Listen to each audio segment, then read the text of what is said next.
مرحبا. أبهرت النجم الذهبي نوال الزغبي كل الحاضرين بحفل الميراكس دور لعام 2023 بإطلالتها المميزة، حيث ارتدت فستان طويل اوف شولدر باللون الأسود من تصميم دار لبرجوازي، كما أنه تميز هالفستان بقصته الملكية وبتفصيل الدرابيه من ناحية الخصر، وتم استخدام قماش التفتة اللي بيمتاز بالنعومة واللمعان لإطلالة أنيقة وساحرة. وخلال تألق الذهبية نوال الزغبي على الريد كاربت كان لنا حديث قصير معه، فكيف كانت الأجواء؟ خلينا نشوف سوا. نوال معك اسعد بيطار من بيطار ماجازين، اهلا وسهلا فيك.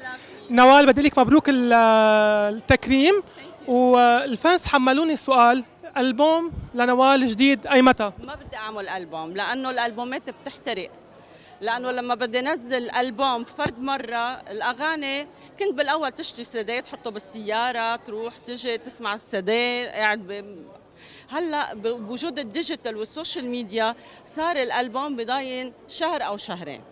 انا كثير بتعب على الاغاني وكثير بتعب على الالبوم، وبياخذ معي كثير وقت.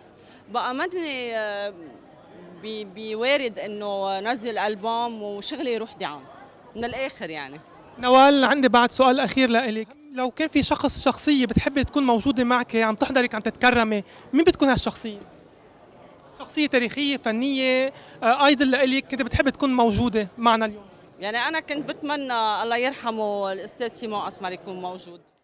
وبالختام بدي اذكر انه تم عقد الصلح بين الديفا نوال الزغبي والنمبر 1 محمد رمضان على مسرح الميراكس ستور بمبادرة حلوة من الإعلامي والناقد الفني وعضو لجنة تحكيم الميراكس ستور جمال فياض. من بيطار ماجازين لإلك يا نوال ألف مبروك حصولك على جائزة أفضل فنانة لبنانية وأفضل أغنية حفلة اللي تم تتويجك من خلالهم بحفل الميراكس ستور.